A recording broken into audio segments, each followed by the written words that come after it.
আসসালামু আলাইকুম ওয়া রাহমাতুল্লাহি ওয়া বারাকাতুহু। আলহামদুলিল্লাহি রাব্বিল আলামিন ওয়াল আকিবাতু লিল মুত্তাকিন ওয়াসসালাতু ওয়াসসালামু আলা রাসূলিহিল কারীম ওয়া আলা আলিহি ওয়া আসহাবিহি আজমাইন। ফাআউযু বিল্লাহি মিনাশ শাইতানির রাজীম।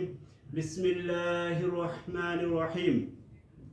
ওয়ালিল্লাহি আলান নাসিল হজ্জুল বাইতি মান ইসতাতা'a ইলাইহি সাবিলা ومن كفر فإن الله غني عن العالمين. وقال رسول الله صلى الله عليه وسلم: يا أيها الناس إن الله كتب عليكم الحج فحجوا أو كما قال عليه الصلاة والسلام. প্রিয় উপস্থিতি, আজকে আমরা আলোচনা করব হজের গুরুত্ব ও ফজিলত নিয়ে। হজ ইসলামের 5টি স্তম্ভের মধ্যে অন্যতম একটি মৌলিক স্তম্ভ। রাসূল সাল্লাল্লাহু আলাইহি ওয়াসাল্লাম বলেন, বুনিয়াল ইসলামু আলা খামসিন শাহাদাতি আল্লা ইলাহা ইল্লাল্লাহ ওয়া আন্না মুহাম্মাদান আবদুহু ওয়া রাসূলুহু ওয়া আকিমিস সালাতি ওয়া ইতাইজ যাকাতি ওয়াল হজ্জি ওয়াস সাওমি রমাদান। মুত্তাফাকুন আলাইহি। যে ইসলামের মূল স্তম্ভ হলো 5টি বা খুঁটি হলো 5টি: কালিমা, নামাজ, রোজা, হজ, যাকাত। আর এই হজের অনেক গুরুত্ব ও ফজিলত রয়েছে যা কোরআন এবং হাদিস দ্বারা প্রমাণিত।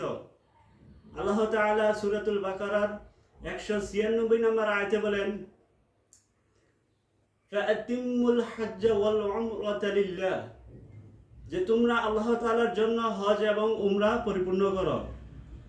আল্লাহ তাআলা সূরা আল ইমরানের 97 নম্বর আয়াতে বলেন, ওয়ালিল্লাহি আলান নাসি হজ্জুল বাইতি মান ইসতাতা'a ইলাইহি সাবিলা ওয়া মান কাফারা ফাইন্নাল্লাহা গনিয়্যুন আনিল আলামিন। যে যার বাইতুল্লাহ পৌঁছানো সম্ভব তার উপর হজ করা ফরজ, আর যে তা অস্বীকার করে সে জেনে রাখুক যে আল্লাহ তাআলা বিশ্বজাহানের অমুখাপেক্ষী। শুধু তাই নয়, আল্লাহ তাআলা ইব্রাহিম আলাইহিস সালামকে বলেন যে আপনি মানুষদেরকে হজের জন্য আহ্বান করুন। সূরা হজ্জের 27 নম্বর আয়াতে আল্লাহ তাআলা বলেন, ফাআযিন ফিন-নাসি বিল হজ্জি, যে হে নবী আপনি মানুষদেরকে হজের জন্য কি আহ্বান করুন, ডাকুন।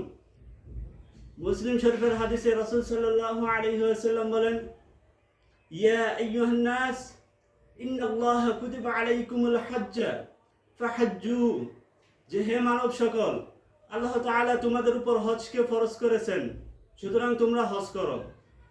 প্রিয় উপস্থিতি, হজের অনেক ফজিলত রয়েছে। আল্লাহ তাআলা তার রাসূল সাল্লাল্লাহু আলাইহি ওয়াসাল্লামের মাধ্যমে জানিয়েছেন।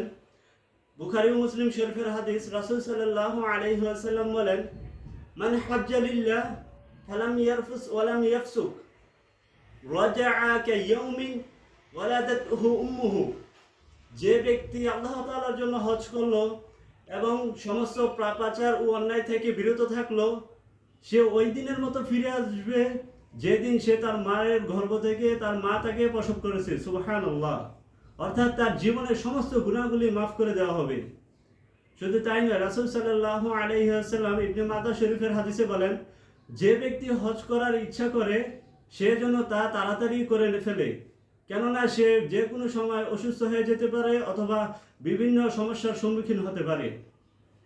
আর রাসূল সাল্লাল্লাহু আলাইহি ওয়াসাল্লামকে এক সাহাবী জিজ্ঞাসা করেছেন, ইয়া রাসূলুল্লাহ, আইয়ুল আমালি আফদলু, যে সর্বোত্তম আমল কোনটি?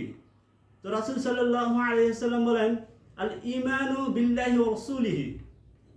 তারপরে বলছেন, সে আবার জিজ্ঞাসা করলো, সুম্মা মা? রাসূল সাল্লাল্লাহু আলাইহি ওয়াসাল্লাম বলেন যে আল জিহাদু ফি সাবিলিল্লাহ। তারপর বলছেন সুম্মা মা? তিনি আবার বলেন আল হজ্জুল মাবরুর।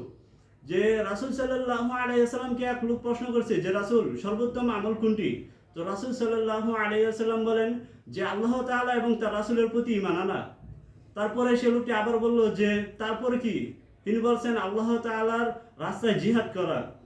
তিনি ওই লোকটি আবার জিজ্ঞাসা করেছেন যে তারপর কি? তখন রাসূল সাল্লাল্লাহু আলাইহি ওয়াসাল্লাম বলেন যে হজ্জে মাবরুর। সুবহানাল্লাহ।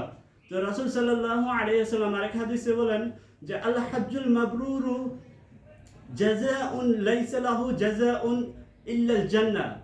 আল হজ্জুল মাবরুরু জাযাউন লাইসা লাহু ইল্লাল জান্নাহ, যে হজ্জে মাবরুরের একমাত্র প্রতিদানই হলো জান্নাত। সুবহানাল্লাহ। তো রাসূল সাল্লাল্লাহু আলাইহি সাল্লাম অপর এক হাদিসে বলেছেন যে নারীদের জন্য সবচেয়ে বড় জিহাদ হলো হজ করা। তো হজের এত গুরুত্ব ও ফজিলত, এজন্য যে আরো অনেক গুরুত্ব ফজিলত কোরআন এবং হাদিসে আরো বিস্তারিত আলোচনা আছে।